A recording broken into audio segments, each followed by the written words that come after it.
If your blood sugar reading was high this morning, I want you to hear something before you do anything else. The next meal you eat could either push that number higher or it could be one of the quietest, most natural ways to nudge it back down. And the food that does it best, the one research keeps pointing to, is not the one most people would guess. I'm going to count down 7 everyday foods that studies have linked to lower blood sugar, and I'm saving the most important one for the very end. So stay with me. Let me tell you who I am and who I'm not. I'm not a doctor, and I'll never pretend to be one. I'm a health educator. I'm 55. I read the research so you don't have to. And I sit down with people my age and older every week to talk plainly about how our bodies change. What I share here is general information to help you ask better questions. It is never a replacement for your own doctor or pharmacist who know your history, your kidneys, and every medication on your list. Nothing I say today should ever lead you to start or stop a medicine on your own. If anything here interests you, the move is simple. Write it down and ask your doctor about it. Deal? Good. Let's count down. Number 7 on our list, leafy greens.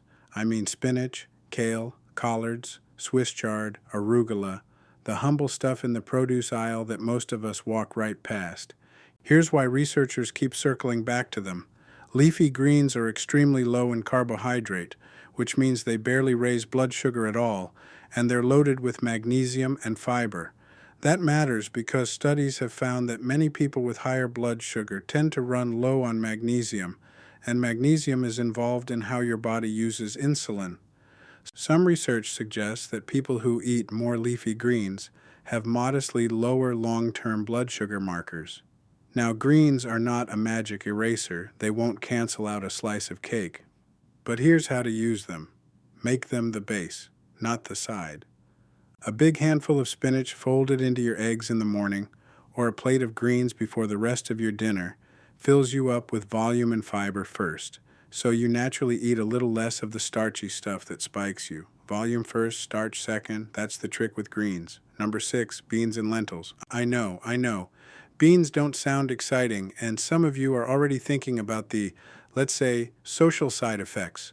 Stay with me, because this is one of the most underrated foods on the entire list. Beans, lentils, chickpeas, black beans.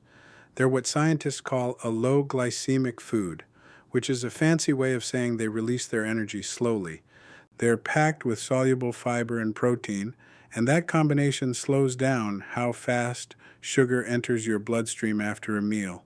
Studies have found that people who regularly eat beans tend to have lower blood sugar spikes and better long-term numbers compared to those who fill that same space with white bread, white rice, or potatoes. Here's how to use them. Think of beans as a swap, not an addition. Instead of piling more rice on the plate, put half rice and half beans. Instead of a meat-heavy chili, make it a bean-heavy one. And if the gas worries you, start small, half a cup, and let your body adjust over a couple of weeks. Your gut gets used to it. The research reward is worth the patience. Number 5, vinegar. Yes, plain vinegar, and this one surprises people every time. Apple cider vinegar gets the headlines, but in the studies, ordinary vinegar seems to do the job too. Here's what research has found. When people take a small amount of vinegar with a meal that contains carbohydrates, their blood sugar tends to rise less sharply afterward.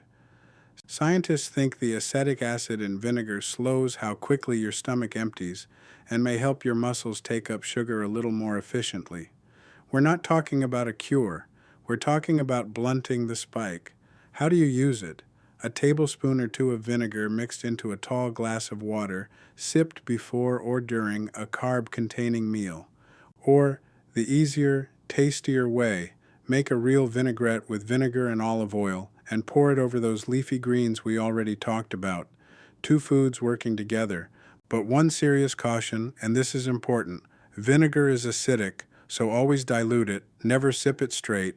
And if you have problems with your stomach, your esophagus, or your teeth, or if you take medication that already lowers your blood sugar, you talk to your doctor or pharmacist first. Vinegar can add to the effect of some diabetes medicines, and that's a conversation to have with a professional, not a YouTube video. Before I give you number 4, let me do something for you. If you find this kind of plain English breakdown helpful, I've put together a free one-page guide that lists these foods and simple ways to fit them into your day. It's sitting in the link in the description below. No cost, just a friendly cheat sheet you can stick on the fridge. Grab it if you'd like, and let's keep going. Number 4, cinnamon. This little spice has been studied more than you'd expect. Some research suggests that cinnamon may help improve how the body responds to insulin and may modestly lower fasting blood sugar in certain people. I want to be honest with you because honesty is the whole point of this channel. The studies are mixed. Some show a benefit, some show very little, and the size of the effect is usually small, so I'm not going to oversell it. But here's the beauty of cinnamon. It's a nearly free, nearly risk-free way to make food taste sweet without adding any sugar at all. And that's where the real value is. Sprinkle it on plain oatmeal instead of brown sugar. Stir it into plain yogurt. Add it to your coffee. You're training your taste buds away from sugar, and that habit alone helps your numbers over time. One note, if you use a lot of cinnamon every single day, the common grocery store kind contains a compound that in very large amounts may affect the liver, so keep it to normal cooking amounts, and again, mention it to your doctor if you're using it as a supplement in pill form. Number 3, berries. Now we're getting to my favorites. Blueberries, strawberries, raspberries, blackberries. A lot of folks with high blood sugar are scared of all fruit, and that's a mistake, because berries are different. They're lower in sugar than most fruit, they're high in fiber, and they're absolutely full of compounds called anthocyanins. That's what gives them their deep red and blue color.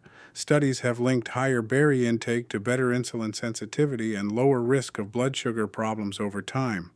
Here's the part most people get wrong. It's not just that berries are low in sugar, it's that the fiber inside them wraps the natural sugar up and slows it down so it doesn't hit you the way a glass of fruit juice would.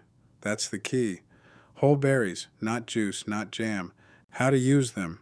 A handful of berries with a small scoop of plain Greek yogurt and a sprinkle of nuts makes a dessert that satisfies your sweet tooth while doing the opposite of what cake does to your blood sugar. Frozen berries count too, and they're cheaper. Keep a bag in the freezer. Number 2, nuts. Almonds, walnuts, pistachios, pecans. Here's what the research keeps showing. When people eat a small handful of nuts, especially alongside or instead of a carbohydrate snack, their blood sugar rises more gently. Why? Nuts are a powerful combination of healthy fat, protein, and fiber with very little carbohydrate. That mix slows digestion and softens the spike. Studies have found that people who snack on nuts regularly tend to have better blood sugar control and better cholesterol numbers too, which matters a great deal for us because high blood sugar and heart health are deeply connected. Here's how to use nuts, and here's where people trip up. Portion. Nuts are calorie dense, so we're talking about a small handful, roughly what fits in the palm of your hand, not a whole bowl in front of the television. And buy them raw or dry roasted, not the heavily salted, candied, or honey-glazed kind. A handful of almonds when the afternoon hunger hits, instead of crackers or cookies, is one of the simplest swaps on this entire list. Easy, portable, no cooking. And now, number 1, the food I told you I was saving, the one most seniors overlook completely when they think about blood sugar. Eggs. I know that's not the answer you expected. We spent years being told to fear eggs, and a lot of you still flinch at the word. But here's why eggs top this list. Eggs are almost pure protein and fat with essentially zero carbohydrate, which means on their own they barely move your blood sugar at all. But the real power, the reason eggs are number 1, is what they do to the rest of your meal and the rest of your day.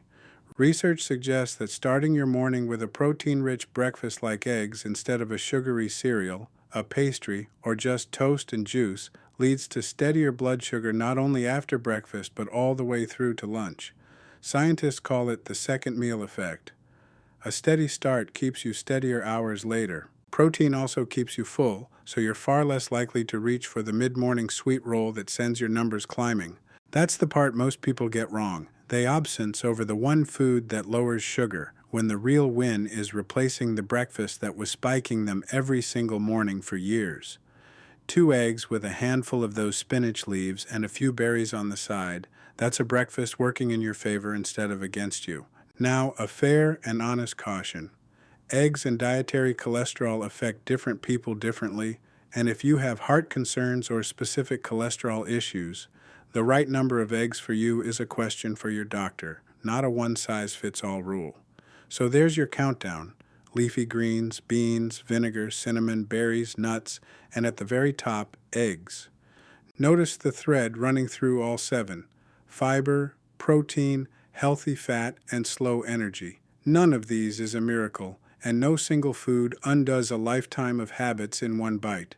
But meal by meal, swap by swap, they tilt the odds in your favor, gently, naturally, and without drama. Now let me say the most important thing in this whole video, and please don't skip it. Food is a wonderful tool, but it is a partner to your medical care, never a substitute for it. If your blood sugar runs high, that is a conversation for your doctor. Do not stop, change, or skip any medication based on a video, not mine, not anyone's. If you're curious whether some of these foods could fit your situation, or whether anything might interact with what you already take, bring this list to your doctor or pharmacist and ask.